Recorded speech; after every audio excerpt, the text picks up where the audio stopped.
നമസ്കാരം, എല്ലാവർക്കും way to PSC YouTube ചാനലിലേക്ക് സ്വാഗതം.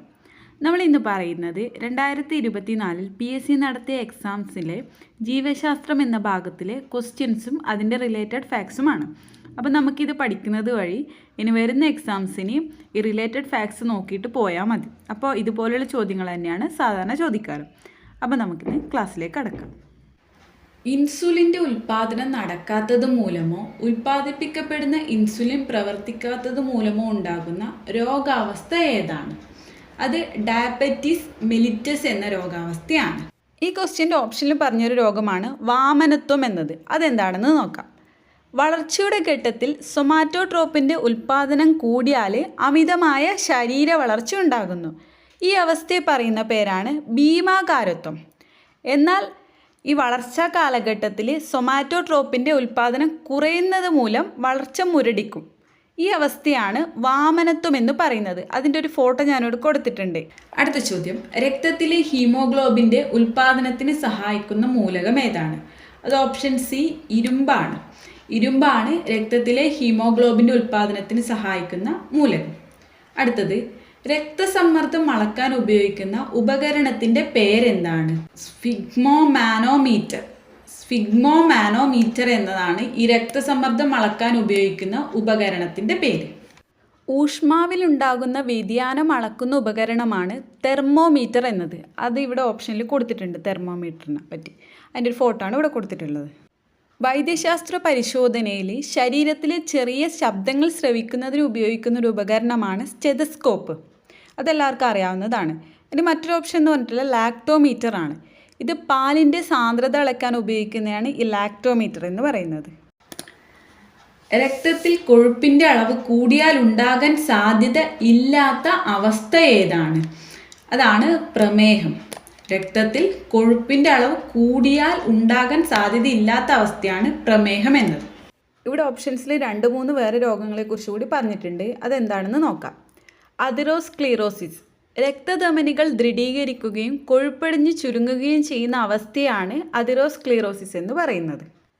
പക്ഷാഘാതം, നമ്മുടെ തലച്ചോറിന് സുഗമമായി പ്രവർത്തിക്കുന്നതിന് തുടർച്ചയായുള്ള ഓക്സിജൻ വിതരണം ആവശ്യമാണ്. ഓക്സിജൻ വിതരണം തടസ്സപ്പെടുകയോ നിലനിൽക്കുകയോ ചെയ്യുമ്പോൾ തലച്ചോറിലെ കോശങ്ങൾ നശിച്ചു തുടങ്ങുന്നു. ഇത് പക്ഷാഘാതം അഥവാ സ്ട്രോക്ക് എന്നറിയപ്പെടുന്നു. ഒക്ടോബർ 29 ലോക പക്ഷാഘാത ദിനം. ഹൃദയാഘാതം, ഹൃദയപേശികളിലേക്ക് ആവശ്യത്തിന് രക്തം വെള്ളം എത്താതിരിക്കുന്നത് കാരണം ഹൃദയപേശികൾ നശിക്കുന്ന അവസ്ഥയാണ് ഹൃദയാഘാതം എന്നത്. അടുത്ത ചോദ്യം, എയ്ഡ്സ് രോഗത്തിന് കാരണമായ HIV ഏത് രക്തകോശങ്ങളെയാണ് ബാധിക്കുന്നത്? അത് ലിംഫോസൈറ്റിനെയാണ് ബാധിക്കുന്നത്. അപ്പോൾ HIV ബാധിക്കുന്നത് ലിംഫോസൈറ്റിനെയാണ്. ഓപ്ഷൻസിൽ പറഞ്ഞിട്ടുള്ള ന്യൂട്രോഫിൽ എന്താണെന്ന് നോക്കാം. ബാക്ടീരിയയെ വിഴുങ്ങി നശിപ്പിക്കുന്നവയാണ്. ബാക്ടീരിയയെ നശിപ്പിക്കുന്ന രാസവസ്തുക്കൾ നിർമ്മിക്കുന്നതും ഈ ന്യൂട്രോഫിലാണ്. അടുത്ത ബേസോഫിൽ, മറ്റ് ശ്വേതരക്താണുക്കളെ ഉത്തേജിപ്പിക്കുന്നു, രക്തക്കുഴലുകൾ വികസിപ്പിക്കുന്നു. അടുത്ത മോണോസൈറ്റ്, രോഗാണുക്കളെ വിഴുങ്ങി നശിപ്പിക്കുന്നു. ഇവയെല്ലാം ശ്വേതരക്താണുക്കളാണ്. അടുത്ത ചോദ്യം, സ്കൂൾ വിദ്യാർത്ഥികൾക്ക് അയൺ ഫോളിക് ആസിഡ് ഗുളിക വിതരണം ചെയ്യുന്ന സർക്കാർ പദ്ധതിയുടെ പേരെന്താണ്? അതാണ് WIFS, weekly iron folic acid supplementation, WIFS. അടുത്ത ചോദ്യം, കുട്ടികളിൽ ഒളിഞ്ഞിരിക്കുന്ന കുഷ്ഠരോഗ ലക്ഷണങ്ങൾ കണ്ടെത്താൻ കേരള സർക്കാർ ആവിഷ്കരിച്ച പദ്ധതിയുടെ പേരെന്താണ്? അതാണ് ബാലമിത്ര. കുട്ടികളിലെ കുഷ്ഠരോഗങ്ങൾ കണ്ടെത്താൻ കേരള സർക്കാർ ആരംഭിച്ച പദ്ധതിയാണ് ഈ ബാലമിത്ര എന്നത്. അടുത്ത ചോദ്യം, താഴെ പറയുന്ന ഏത് മാർഗത്തിലൂടെയാണ് എയ്ഡ്സ് രോഗം പകരാത്തത്? അത് ഓപ്ഷൻ സി ആണ്. കൊതുക്, ഈച്ച തുടങ്ങിയ ജീവികളിലൂടെ എയ്ഡ്സ് രോഗം പകരില്ല. ബാക്കിയുള്ളവയിൽ നിന്നാണ് ഈ എയ്ഡ്സ് രോഗം പകരുന്നത്. അതായത് ലൈംഗിക മാർഗത്തിലൂടെയും അമ്മയിൽ നിന്ന് കുഞ്ഞുങ്ങളിലേക്കും സിറിഞ്ച്, സൂചി ഉപയോഗിക്കുന്നതിലൂടെയാണ് ഈ എയ്ഡ്സ് രോഗം പകരുന്നത്. കൊതുക്, ഈച്ച തുടങ്ങിയ ജീവികളിലൂടെ എയ്ഡ്സ് രോഗം പകരുന്നില്ല. എയ്ഡ്സ് എന്ന രോഗം എങ്ങനെയാണ് ഉണ്ടാകുന്നതെന്ന് നോക്കാം. ശരീരത്തിന് രോഗപ്രതിരോധ ശേഷി നൽകുന്ന ലിംഫോസൈറ്റുകളുടെ ജനിതക സംവിധാനം ഉപയോഗിച്ച് എയ്ഡ്സിന് കാരണമായ വൈറസ് HIV വൈറസ് പെരുകുന്നു. ഇതുമൂലം ലിംഫോസൈറ്റുകളുടെ എണ്ണം ഗണ്യമായി കുറഞ്ഞ് ശരീരത്തിൻ്റെ രോഗപ്രതിരോധ ശേഷി തകരാറിലാകുന്നു. ഈ സന്ദർഭത്തിൽ ശരീരത്തെ ബാധിക്കുന്ന വിവിധ രോഗാണുക്കളാണ് എയ്ഡ്സ് എന്ന അവസ്ഥയെ മാരകമാക്കി തീർക്കുന്നത്. ഇനി എയ്ഡ്സ് എങ്ങനെയൊക്കെ പകരില്ല എന്ന് നമുക്ക് നോക്കാം. അതുതന്നെയാണ് നമ്മൾ ചോദ്യം ഉണ്ടായത്. സ്പർശനം, ഹസ്തദാനം, ചുമ, തുമ്മൽ എന്നിവയിലൂടെയോ കൊതുക്, ഈച്ച തുടങ്ങിയ പ്രാണികളിലൂടെ, ഒരുമിച്ച് താമസിക്കുക, ആഹാരം പങ്കിടുക എന്നിവയിലൂടെ, ഒരേ ശൗചാലയം ഉപയോഗിക്കുന്നതിലൂടെ, ഒരേ കുളത്തിൽ കുളിക്കുന്നതിലൂടെ, ഇവയൊന്നിലൂടെയും ഈ എയ്ഡ്സ് പകരില്ല.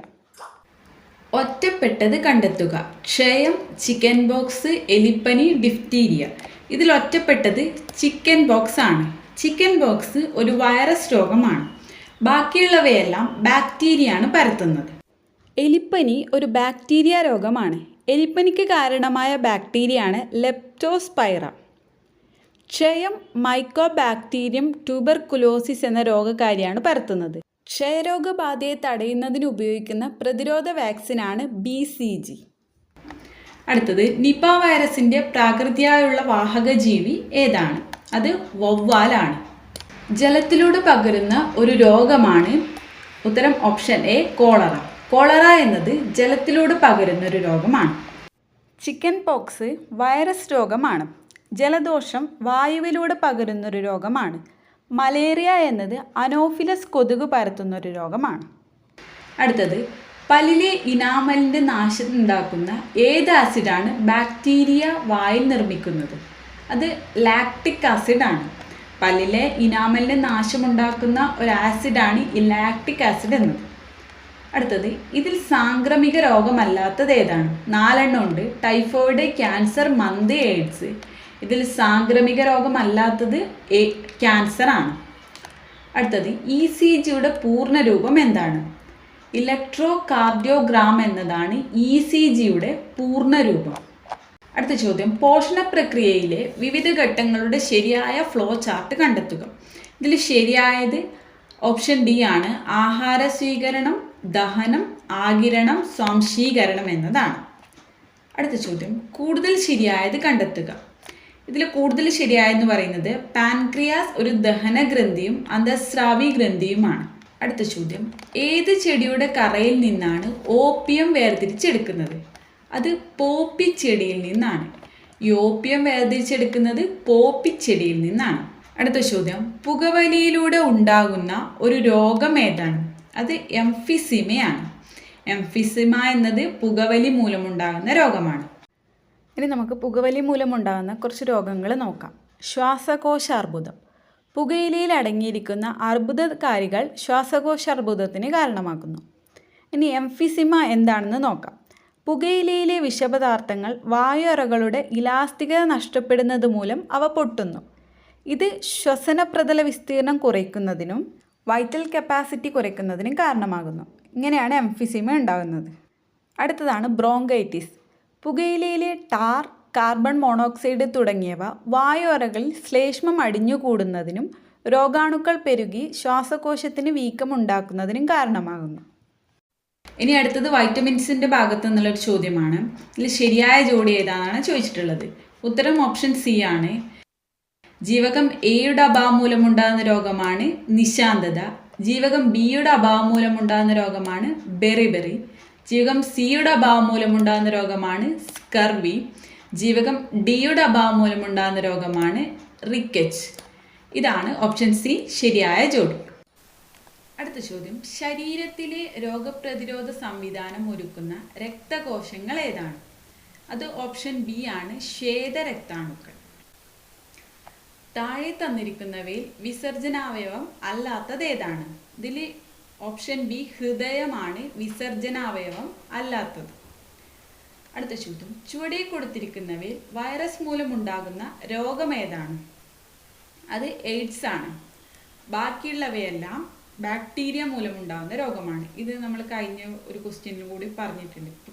അടുത്ത ചോദ്യം, ഇതും മുമ്പ് ചോദിച്ച ചോദ്യമാണ്. പുകവലി മൂലം ശ്വാസകോശത്തിലെ വായു അറകളുടെ ഇലാസ്തികത നഷ്ടപ്പെട്ട് അവ പൊട്ടുകയും വൈറ്റൽ കപ്പാസിറ്റി കുറയുകയും ചെയ്യുന്ന രോഗാവസ്ഥ ഏതാണ്? അതാണ് എംഫിസിമ എന്നത്. പുകവലി മൂലം ശ്വാസകോശത്തിലെ വായു അറകളുടെ ഇലാസ്തികത നഷ്ടപ്പെട്ട് അവ പൊട്ടുകയും വൈറ്റൽ കപ്പാസിറ്റി കുറയുകയും ചെയ്യുന്ന രോഗാവസ്ഥയാണ് എംഫിസിമ. അടുത്ത ചോദ്യം, നൂതന സാങ്കേതിക വിദ്യയുടെ സഹായത്തോടെ കുഷ്ഠരോഗ നിർമ്മാർജ്ജനത്തിന് കേരള ആരോഗ്യ വകുപ്പ് നടപ്പിലാക്കിയ പദ്ധതി ഏതാണ്? അതാണ് എൽസ. അടുത്തത് 2023 പരിസ്ഥിതി ദിന സന്ദേശം താഴെ തന്നിരിക്കുന്നവയിൽ ഏതാണ്? അത് ഓപ്ഷൻ ഡി പ്ലാസ്റ്റിക് മലിനീകരണം ചെറുക്കുക എന്നതാണ്. അടുത്ത ക്വസ്റ്റ്യൻ, ദഹനഫലമായി പ്രോട്ടീൻ വിഘടിച്ചുണ്ടാകുന്ന ലഘുഘടകം ഏതാണ്? അത് ഓപ്ഷൻ സി അമിനോ ആസിഡ് ആണ്. ദഹനഫലമായി പ്രോട്ടീൻ വിഘടിച്ചുണ്ടാകുന്ന ലഘുഘടകമാണ് ഈ അമിനോ ആസിഡ്. അടുത്തത്, കാൽ വിരലുകൾക്കിടയിലും പാദങ്ങളിലും ചൊറിച്ചിലുണ്ടാകുന്ന അത്ലറ്റ് ഫുട്ട് എന്ന രോഗത്തിന് കാരണമായ സൂക്ഷ്മജീവി ഏതാണ്? അത് ഫംഗസ് ആണ്. ഫംഗസ് മൂലമാണ് ഈ അത്ലറ്റ് ഫുട്ട് എന്ന രോഗം ഉണ്ടാകുന്നത്. ഫംഗസ് രോഗങ്ങളാണ് അത്ലറ്റ് ഫുട്ടും വട്ടച്ചൊറിയും. പ്രോട്ടോസോവ രോഗമാണ് മലമ്പനി. അടുത്ത ചോദ്യം, പ്രമേഹം എന്ന രോഗത്തിന് കാരണമാകുന്നത് ഏത് ഹോർമോണിന്റെ ഉൽപ്പാദനം കുറയുന്നത് മൂലമാണ്? അത് ഓപ്ഷൻ എ ഇൻസുലിൻ. ഇൻസുലിൻ്റെ ഉൽപ്പാദനം കുറയുന്നത് മൂലമാണ് ഈ പ്രമേഹം എന്ന രോഗം ഉണ്ടാകുന്നത്. അടുത്തത്, 18 വയസ്സിൽ താഴെ പ്രായമുള്ള കുട്ടികളുടെ സമഗ്ര ആരോഗ്യ സംരക്ഷണത്തിനുള്ള സേവനങ്ങൾ ഉറപ്പുവരുത്തുന്ന പദ്ധതി ഏതാണ്? അത് ആരോഗ്യ കിരണമാണ്. അടുത്തത്, ഇന്ത്യയിലെ ആദ്യത്തെ ആൻറ്റിബയോട്ടിക് സ്മാർട്ട് ആശുപത്രിയായി പ്രഖ്യാപിച്ച കുടുംബാരോഗ്യ കേന്ദ്രം എവിടെയാണ്? അത് ഓപ്ഷൻ ഡി കക്കോടി, കോഴിക്കോടാണ്. അടുത്തത്, 2023 സെപ്റ്റംബറിൽ അന്തരിച്ച ഇന്ത്യൻ ഹരിത വിപ്ലവത്തിൻ്റെ പിതാവ് എന്നറിയപ്പെട്ട പ്രശസ്തനായ കാർഷിക ശാസ്ത്രജ്ഞൻ ആരാണ്? അത് ഡോക്ടർ MS സ്വാമിനാഥനാണ്. ഇന്ത്യൻ ധവള വിപ്ലവത്തിൻ്റെ പിതാവാണ് വർഗീസ് കുര്യൻ. അദ്ദേഹത്തിനെ തന്നെയാണ് മിൽക്ക് മാൻ ഓഫ് ഇന്ത്യ എന്നറിയപ്പെടുന്നത്. അടുത്ത ചോദ്യം, ഹൃദയത്തെ ആവരണം ചെയ്ത് കാണുന്ന ഇരട്ട സ്ഥലം ഏതാണ്? അതാണ് ഓപ്ഷൻ ഡി പെരികാർഡിയം. അടുത്ത ചോദ്യം, ക്ഷയരോഗബാധ തടയുന്നതിന് ഉപയോഗിക്കുന്ന പ്രതിരോധ വാക്സിൻ ഏതാണ്? അത് ഓപ്ഷൻ സി BCG ആണ്. അപ്പോൾ ഇത്രയും പ്രധാനപ്പെട്ട ക്വസ്റ്റ്യൻസ് ആണ് 2024 PSC ഇതുവരെ നടത്തിയ എക്സാംസിലെ ബയോളജി ഭാഗത്ത് നിന്ന് ചോദിച്ചത്. അപ്പോൾ ഇതിൽ ഞാൻ റിലേറ്റഡ് ഫാക്ട്സ് കൂടി പറഞ്ഞുകൊണ്ട് അത് നിങ്ങൾക്ക് ഇനി വരാൻ പോകുന്ന എക്സാംസിനും കൂടി ഉപകാരപ്പെടുമെന്ന് വിശ്വസിക്കുന്നു. അപ്പോൾ നമ്മുടെ വീഡിയോസ് എല്ലാം ഇഷ്ടപ്പെട്ടാൽ എല്ലാവരും ലൈക്ക് ചെയ്യുക, ഷെയർ ചെയ്യുക, സബ്സ്ക്രൈബ് ചെയ്യുക.